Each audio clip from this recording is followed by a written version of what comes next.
"War takes everyone's brothers," the medic said quietly, securing the bandage with practiced hands, and something about the simplicity of that statement made the courtyard feel smaller, made the burning papers and approaching tanks and 3 months of silence about Hans feel like part of a pattern larger than any individual grief. The transport truck arrived as the sun was dropping toward the horizon, its bed already crowded with German soldiers who looked like they'd survived something that had burned away everything except the essential machinery of staying alive. Greta climbed aboard and found herself wedged between other prisoners, other people who'd expected death and found themselves instead being driven somewhere unknown, with Americans who handed out food that actually resembled food, not the sawdust extended bread that had been standard rations for longer than anyone wanted to calculate. An older sergeant named Müller sat across from her, his Wehrmacht uniform stained and worn, his face carrying the particular exhaustion that comes from seeing too much for too long. His voice dropped low as he leaned forward, words meant only for those close enough to hear about what he'd learned regarding American prison camps. Stories from the Eastern Front about starvation and disease, and work details designed to kill slowly. About camps where prisoners arrived and simply disappeared into systems that ground human beings down to nothing. Greta listened and nodded because the fear made sense, because everything she'd been taught suggested that defeated enemies could expect nothing but vengeance dressed up in official procedures. But part of her mind kept circling back to that medic in the courtyard, to the care he'd shown treating a German soldier's wounds, to the quiet acknowledgement that grief crossed all the artificial lines people drew between sides. Camp Clinton materialized from the Iowa prairie in a way that felt almost dreamlike, appearing gradually as the transport truck covered the final miles, becoming real in stages, guard towers that weren't bristling with weapons, barracks that looked functional rather than punitive, acres of farmland extending in every direction under a sky so vast it made the European conflicts feel claustrophobic by comparison. The American soldiers visible through the truck's canvas covering didn't match the propaganda images of brutal conquerors. They looked tired mostly, young in ways that suggested many of them had been drafted into uniforms they'd never expected to wear. Some of them barely older than the boys Greta had treated in field hospitals, boys who'd died calling for their mothers in 3 different languages. Processing moved with bureaucratic efficiency, names and ranks and units recorded in ledgers, medical examinations that were thorough without being invasive, delousing procedures that were undignified but necessary, assignment to quarters based on some system that probably made sense to whoever designed it. Greta found herself paired with a girl named Liesel Hoffmann, 19 years old with blonde hair that hung limp around a face that looked like it had forgotten how to be young, a telephone operator who'd been captured when her unit's communications post was overrun by American armor advancing faster than anyone had predicted. "Don't trust any of this," Liesel whispered as they were escorted toward their assigned barracks, her voice carrying the certainty of someone who'd decided what the truth must be and wouldn't be swayed by contrary evidence. "My cousin was captured by the Russians, and they fed him well at first, gave him real meals and clean beds. Then after a week they started the work details that killed him slowly in coal mines where nobody bothered learning prisoners' names. This is just the comfortable part before they show us what American mercy really means." The barracks were clean in ways that felt almost offensive given what they'd expected. Wooden bunks arranged in neat rows, thin mattresses that weren't much but were more than cold ground, rough blankets that smelled of soap rather than the accumulated misery of previous occupants. Through windows that actually had glass, Greta could see American soldiers engaged in some kind of game involving a bat and ball, their laughter carrying across the distance like sound from another world entirely, like evidence that somewhere people still did things for simple enjoyment rather than survival. That first night stretched long, filled with the quiet breathing of dozens of German women who'd expected execution or worse, and instead found themselves in beds with actual sheets, thin ones, but sheets nonetheless, lying in darkness trying to reconcile what they'd been taught to expect with what they were experiencing, trying to understand whether this was genuine or just a different kind of cruelty that would reveal itself in time. Sleep came eventually, bringing dreams that mixed memory and fear in equal measure, and in Greta's case, a vision of Hans standing in wheat fields that stretched endlessly under skies too big for Europe, holding a letter addressed to her that would never make the journey from dream to reality. Morning announced itself with the appearance of a breakfast tray carried by an American private whose face was decorated with freckles and who couldn't have been past 18 if you were generous with the counting. Greta stared at what the tray contained with the kind of incomprehension usually reserved for encountering objects from the distant future.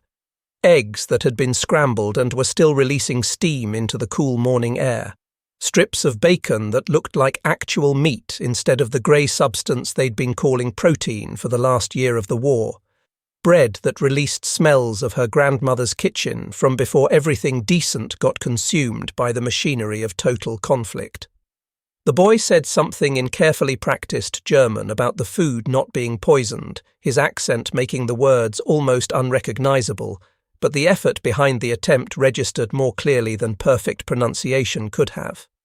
He smiled in that open way Americans seemed to favour and mimed eating, then walked away making musical sounds with his mouth, whistling something cheerful and untroubled.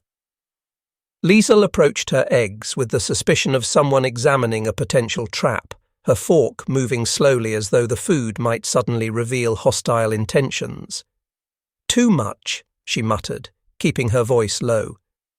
"They're feeding us like livestock before slaughter, like my grandmother's geese before Christmas, building us up for something worse than what they'd do if they just hated us honestly." But hunger has its own logic that operates independent of suspicion, and Greta took her first bite despite every warning her paranoia offered. The eggs were rich in ways she'd almost forgotten food could be, seasoned with herbs that had become memories rather than ingredients, salt that hadn't been diluted with sawdust, pepper that actually contributed flavour instead of merely existing as the idea of seasoning. Her stomach cramped from the sudden richness after months of near starvation, the organs unaccustomed to processing actual nutrition. But she couldn't force herself to stop eating, each bite erasing a little more of the certainty that this must be some elaborate deception. Later that morning brought a summons to the camp administration building, delivered by a guard who was polite rather than threatening, and Greta walked across the compound expecting to meet someone modelled on the SS officers she'd known, cold efficiency and quick temper and the particular cruelty that comes from believing in racial hierarchies. Instead, she found Major Elizabeth Hartwell, a woman somewhere in her late 30s, with hands that showed evidence of hard use and eyes that had learned to find humour even when the world didn't offer much to laugh about, sitting behind a desk covered with photographs of prisoners and their families like some kind of humanitarian filing system. The Major attempted English first, then switched to careful German when Greta shook her head, explaining that the camp needed a translator, someone who understood medical terminology, someone who could bridge the gap between German prisoners who refused to trust American medical staff and American doctors who genuinely wanted to help but couldn't communicate across the language barrier. The camp doctor had identified Greta as a former field nurse, which meant she had the vocabulary and presumably the compassion necessary for the work. Greta listened to the proposal with growing confusion because nothing about this matched the script she'd internalized. Nothing about being offered work rather than punishment. Nothing about Americans actively trying to help German prisoners recover from malnutrition and infections and the psychological damage of prolonged conflict. "What do you want from me?" she finally asked, because there had to be something beneath the surface kindness, had to be some ulterior motive that would make sense of why enemies would bother with mercy. "Help them get better," Hartwell replied with the matter-of-fact tone of someone describing something obvious. "Help them understand we're not here to hurt them, which I know is hard after what they've been told about American brutality. And in exchange you'll get extra food rations, books if you want them, maybe some information about German prisoners in other camps, including any news about missing soldiers." That last part landed with deliberate weight, and Greta felt something shift in her chest at the implication that they might help her find information about Hans, might actually expend effort on locating one missing soldier in the chaos of millions displaced by war's ending. "Why should I believe any of this?" she asked, the question emerging more confrontational than she'd intended. "Why should I trust that you mean what you're saying instead of just telling me comfortable lies?" Hartwell leaned back in her chair, studying Greta's face the way doctors examine symptoms before diagnosis, then reached into her desk drawer and extracted a photograph. A young man in American uniform smiling at the camera with the same eyes his mother had, 22 years old, according to what Hartwell said next. A medic named David who died on a beach in Normandy trying to save a wounded German soldier who'd been abandoned in a bunker during the retreat. The words settled into the space between them like smoke from a fire that had burned itself out, and Greta waited for the rest of it, for the blame and hatred and demand for vengeance that would make sense of why this woman was sharing her personal grief with a German prisoner. Instead, Hartwell continued talking about letters her son had written describing German prisoners his unit captured. Boys mostly, scared and hungry and displaced from homes they might never see again. Boys who reminded him of farm kids back in Iowa who'd been drafted into a war they didn't choose and couldn't escape. "I could hate every German soldier for taking my son," Hartwell said quietly, her voice carrying the weight of genuine consideration rather than performance. "Some days I wake up wanting exactly that, wanting to punish everyone who wore your uniform because punishment feels like it might fill the hole his death left. But David didn't die, so I could become the kind of person who lets prisoners suffer because revenge temporarily feels better than grief.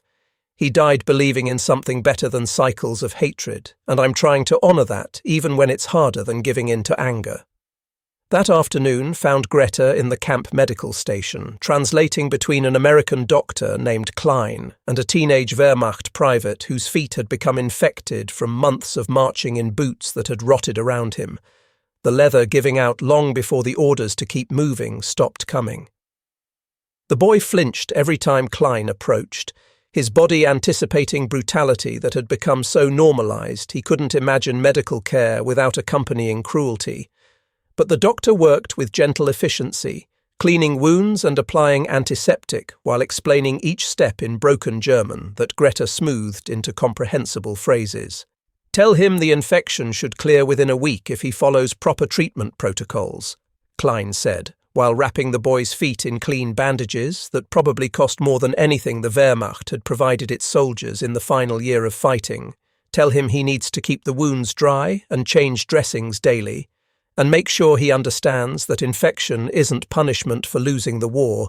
It's just what happens when feet march too far in inadequate equipment and nobody bothers with basic medical care."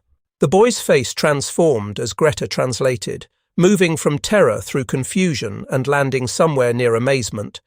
The realization that clean bandages and real medicine and a doctor who saw him as a human being rather than vermin might actually be available without strings attached. When they helped him stand, he whispered thank you so quietly the words almost disappeared into the ambient noise of the medical station, but Greta heard them clearly enough.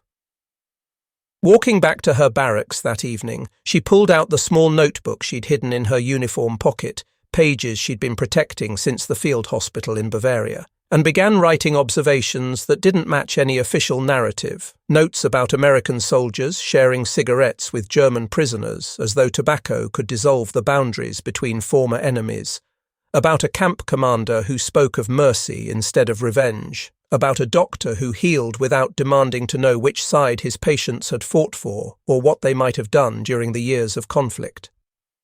The gap between what she'd been taught to expect and what she was actually experiencing grew wider with each small kindness, each interaction that treated former enemies as human beings deserving basic dignity, and she could feel something cracking in the foundation of beliefs she'd built her understanding of the world upon, could feel the propaganda dissolving like wet paper under the weight of accumulated evidence that contradicted everything she'd been told about American brutality and racial hierarchies and the natural order of conquerors and conquered.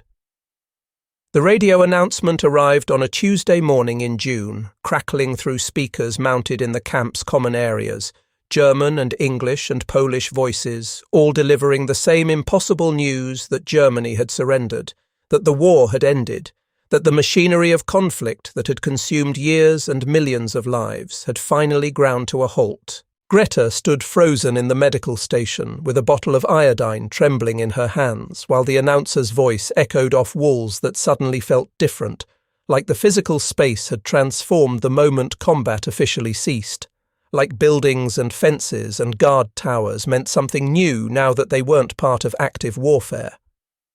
Around her, German prisoners reacted in ways that defied simple categorization, some weeping openly with emotions too complicated to name, relief and grief tangled together until separating them became impossible. Others standing silent as though processing information too large to fit inside normal consciousness. A few laughing with the bitter edge that comes from surviving something you'd stopped believing had an ending. A teenage soldier named Klaus, whose infected feet had healed under Dr. Klein's care, asked the question that everyone was thinking, his voice carrying the uncertainty of someone whose entire adult existence had been defined by conflict and who had no framework for understanding peace. "What happens to us now?" he whispered.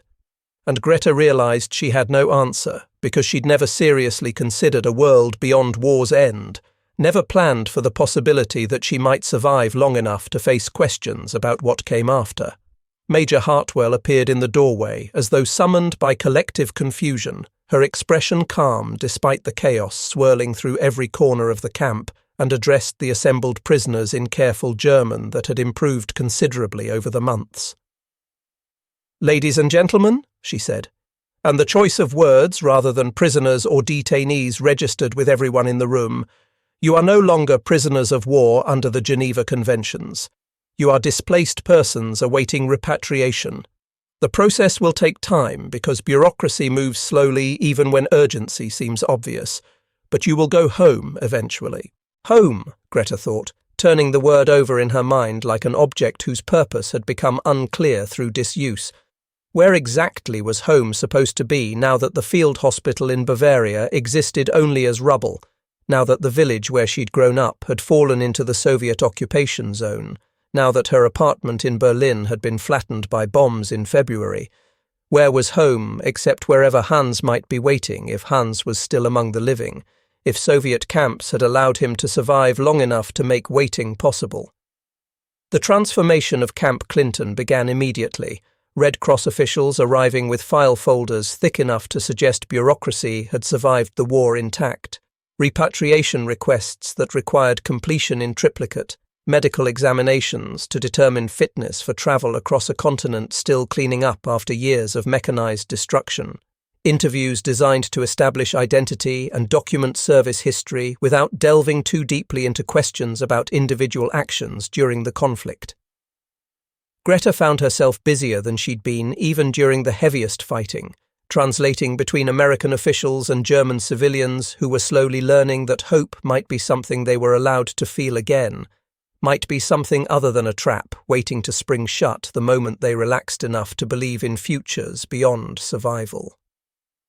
3 weeks after Germany's surrender, Jimmy Torres found her in the medical station, where she'd been cleaning instruments with the methodical precision of someone keeping hands busy, while their mind wandered paths they didn't want to examine too closely. He settled into the chair across from her workbench with the careful movements of someone choosing words the way a person crosses thin ice, testing each step before committing weight. "The Red Cross has new information," he said quietly, his expression controlled in ways that suggested he'd already seen what the information contained and was preparing her for impact, about prisoners of war, specifically about German soldiers captured on the Eastern Front by Soviet forces. Greta's hands stilled on the forceps she'd been polishing, every muscle in her body going tense with the kind of anticipation that feels like falling. "Hans," she said. Not quite a question, because questions implied multiple possible answers, and her mind had narrowed to a single point of focus. Jimmy pulled a folded paper from his shirt pocket with movements that were almost ceremonial, the gesture acknowledging that what this paper represented couldn't be treated casually. "There's a camp near Stalingrad," he said. "Soviet records show a Hans Möller captured in January, 24 years old, 19th Panzer Division. And then after a pause that lasted either seconds or years, "He's alive, Greta. Sick, but alive. The Red Cross is negotiating prisoner exchanges and his name is on the lists." The forceps clattered to the floor as Greta buried her face in her hands, shoulders shaking with the kind of crying that comes from places deeper than tears usually reach. Alive, after months of imagining Hans dead in frozen fields, after writing letters to a ghost, after mourning a brother who'd never needed mourning at all, after accepting that the war had taken him the way it had taken millions of others whose names would never appear on any list because there was nobody left who remembered them clearly enough to search. Alive meant hope wasn't foolish, meant the small, careful optimism she'd been protecting like a candle flame in wind had been justified, meant futures that included Hans were possible rather than fantasies she told herself to make the present bearable. That Sunday, the camp held what Major Hartwell called an international picnic, a phrase that would have been incomprehensible a year earlier, but now described American guards and German prisoners gathering in the main courtyard to share food and music under Iowa sun that fell on everyone with the same indifferent warmth, erasing the distinctions that official paperwork insisted mattered. Someone had located an old harmonica, and a former Wehrmacht soldier played folk songs that sounded essentially identical, whether you called them German or American, melodies that predated the war and would outlast it, tunes that farmers on both sides of the Atlantic had been whistling for generations before anyone thought to divide the world into opposing sides. Greta sat on a wooden bench beside Jimmy Torres, watching Klaus teach a group of young American soldiers some card game that involved considerable shouting and laughter, the barriers between guard and prisoner dissolving so gradually that pinpointing when it happened became impossible, like ice melting slowly enough that you only noticed when the river was flowing free and the frozen surface had become memory rather than present condition. "Try this," Jimmy said, handing her a small bowl filled with something pink and cold that her mind struggled to categorize until he provided the label. "Strawberry ice cream. My sister makes it back in Texas during summers, but the cook here does a pretty decent job with the recipe I sent him."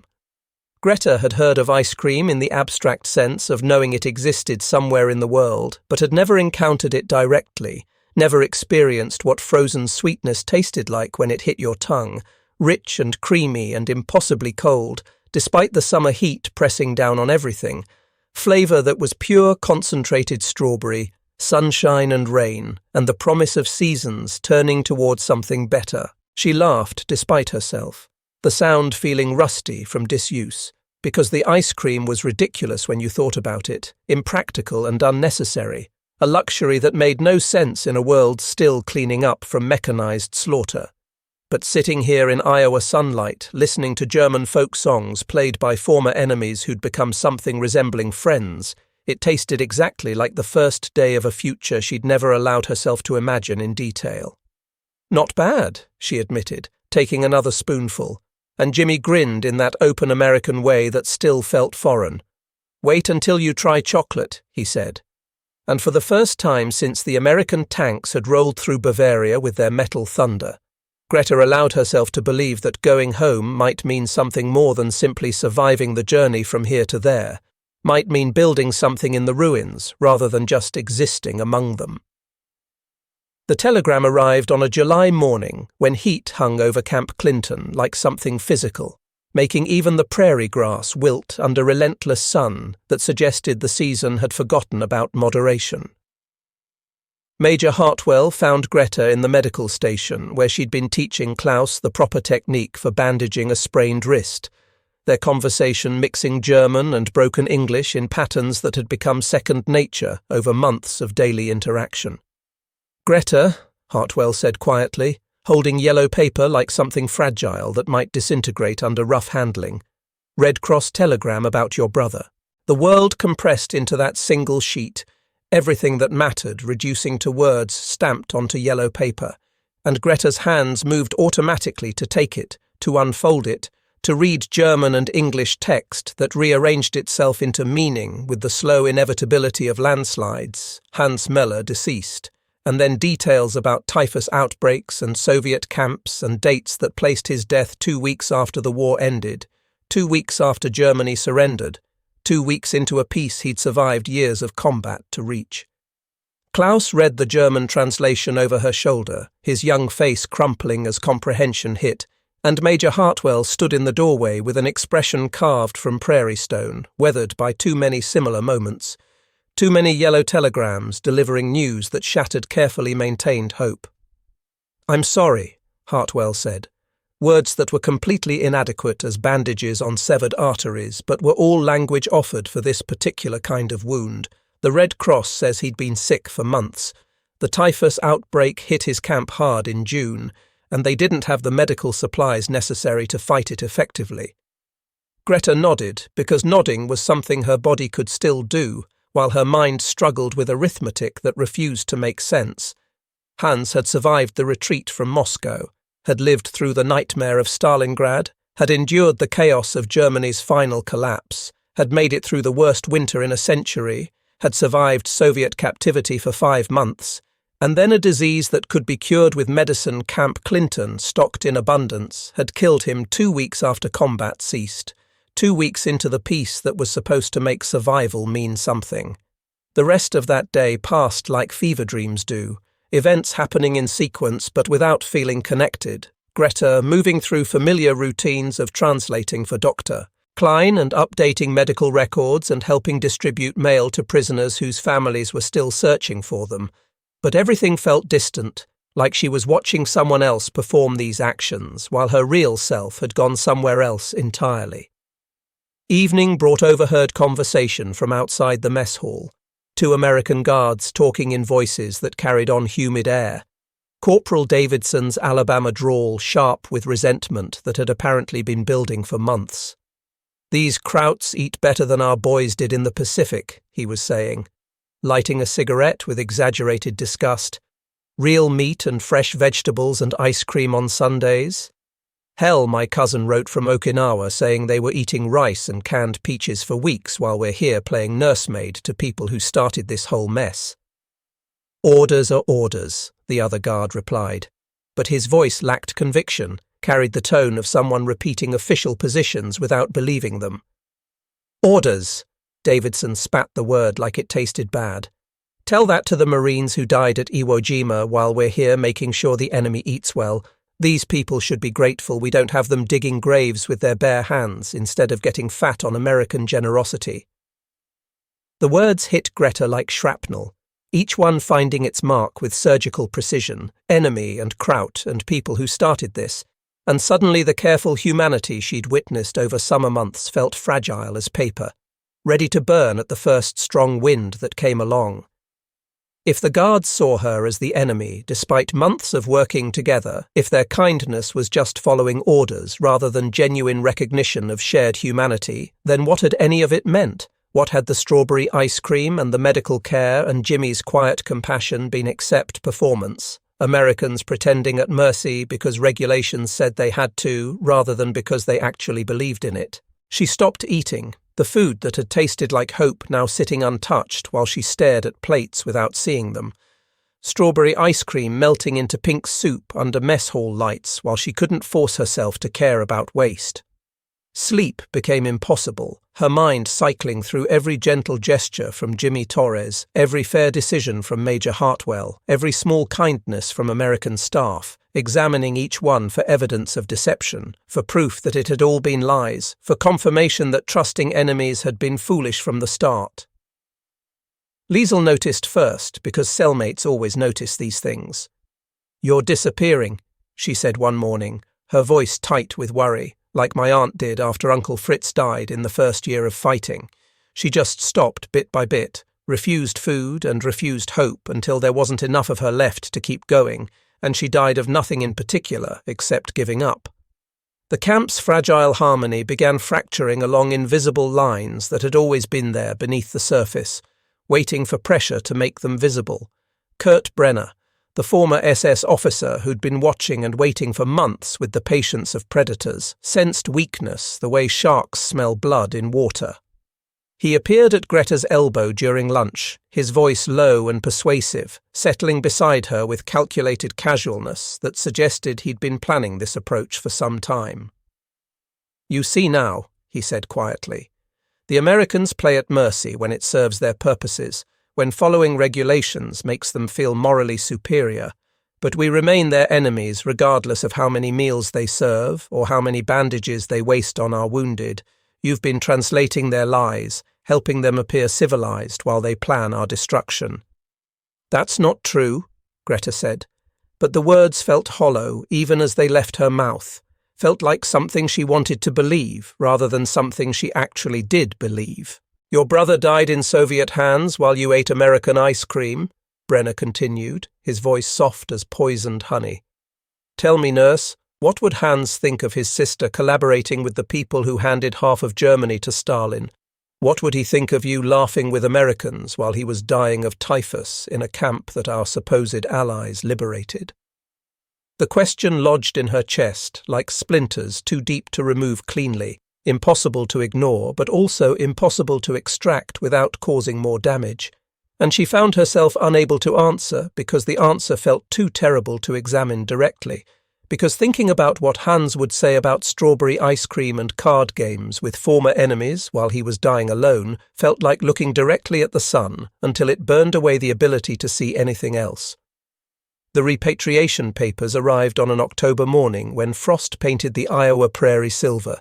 Each blade of grass crystallized into something beautiful and temporary that would disappear the moment the sun climbed high enough to matter. And Greta stared at official documents that would send her back to Germany, back to a country carved up between victorious powers like meat at a butcher shop, back to cities reduced to rubble and futures that felt as cold and uncertain as morning air. She'd stopped translating weeks earlier, stopped helping in the medical station, stopped writing in her hidden diary, stopped maintaining the bridge between American staff and German prisoners that had seemed so important during summer months, but now felt pointless. Klaus had tried reaching her with small offerings, a wildflower from the prairie, a clumsily drawn sketch of Hans based on the photograph she'd shown him months ago when they'd still believed hope was reasonable, but kindness felt like betrayal now. Each gentle gesture another reminder that she'd allowed herself to feel content while her brother died alone in conditions that American medicine could have cured easily. "You're killing yourself," Liesl said one evening, watching Greta push food around her plate without eating any of it, slowly like my grandmother did after the First War took all her sons. She decided guilt was easier than living and just stopped.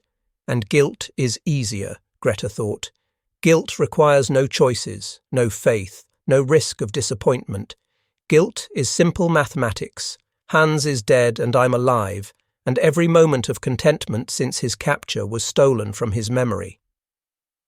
The night before departure, Jimmy Torres found her sitting in the empty medical station, surrounded by ghosts of all the small mercies she'd witnessed and subsequently dismissed as performance rather than genuine human connection. He carried 2 cups of coffee and settled into the chair across from her without asking permission, the way he'd done that first day in Bavaria when she'd been burning Nazi records and expecting execution. "You blame yourself," he said quietly, handing her a cup that warmed her numb fingers even though she hadn't realized they were cold.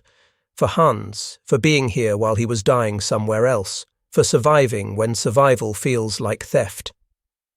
Greta stared into dark liquid, seeing nothing reflected back except more darkness. "He died while I was eating ice cream and laughing with his enemies," she said, the words emerging flat and factual. "He died while I was comfortable." "His enemies," Jimmy repeated, testing the words like a doctor probing wounds to determine depth. "Not your enemies." "And what's the difference?" Greta asked, the question coming out sharper than intended, edged with months of accumulated pain that had been looking for targets. "You're American, I'm German, your side won, mine lost. Hans paid the price while I played house with the people who put him in that camp." Jimmy was quiet for a long moment, his dark eyes studying her face with careful attention. Doctors give to symptoms they're trying to diagnose, and when he spoke, his voice carried weight of his own ghosts, the ones he apparently carried everywhere despite the months she'd known him without hearing about them directly. "My brother Miguel died at Bataan," he said finally, captured by the Japanese after 3 months of fighting on half rations and no medical supplies. They marched him 60 miles through Philippine heat, then worked him to death in a labor camp, and he paused, rotating his coffee cup between palms. I was in medical school when it happened, safe in Texas studying anatomy while Miguel was learning what it felt like to starve slowly. Greta looked up, startled by parallel pain in his voice, startled that he was offering this without her asking, without demanding anything in return. For months, I wanted to hate every Japanese person I met, Jimmy continued. Every Asian face looked like the enemy who killed my brother. But Miguel wrote letters from the Philippines about Filipino nurses who risked their lives helping wounded Americans, about Japanese medics who sometimes shared their rations with prisoners despite orders against it, about finding humanity in the middle of hell. He reached into his shirt pocket and pulled out a worn photograph. 2 young men in civilian clothes with arms around each other's shoulders, laughing at something beyond what the camera could capture. Miguel believed that hate was a choice, Jimmy said quietly. Even when he had every reason to choose it, even when choosing it would have been easier and more socially acceptable and wouldn't have required any courage at all, he chose something else. What did he choose? Greta whispered, the question barely audible above the ticking of the wall clock and the distant sounds of guards making evening rounds. To see individual faces instead of enemy uniforms, Jimmy replied. To remember that most people are scared and far from home and doing their best with impossible choices, to believe that mercy was stronger than revenge even when mercy was all he had left to give. He tucked the photograph back into his pocket. Miguel died in a Japanese camp, but he didn't die hating Japanese people. He died believing that kindness mattered even when the world provided every excuse for cruelty. And I'm trying to honor that even when it's harder than just giving in to anger. The medical station fell silent except for ambient sounds that filled space when conversation stopped, ticking clock and distant footsteps and the soft hum of buildings settling into night, and Greta felt something crack inside her chest, like ice beginning to thaw after winter that had lasted too long. I don't know how to stop hating, she admitted, the words feeling like confession, like acknowledging weakness, like admitting defeat. Start with one person, Jimmy said. Just one. Maybe Klaus, who looks at you like you saved his life. Maybe Major Hartwell, who lost her son but chose to see prisoners as human beings worthy of dignity. Maybe yourself for surviving when survival felt like betraying everyone who didn't. He stood to leave, pausing at the doorway in that way people do when they have one more thing to say but aren't certain whether saying it will help or hurt. The Red Cross is looking for German-speaking medical personnel to work with displaced persons in the occupation zones, he said. People who understand both sides, people who can build bridges instead of walls, people who know that former enemies can become something else if anyone bothers trying. After he left, Greta sat alone in the medical station with coffee growing cold and the weight of an impossible choice pressing against her ribs like broken glass. Stay angry and certain and protected by the walls grief had built, or risk believing that the small mercies she'd witnessed might have been genuine, might have meant something beyond performance, might suggest that futures could be built on something other than cycles of revenge and counter-revenge that consumed everything they touched. Outside the window, Iowa stars were appearing one by one in a sky that didn't care about borders or sides, or any of the distinctions humans insisted mattered. Stars that had been shining before the war started and would continue shining long after everyone currently alive had become dust. And maybe that was the answer.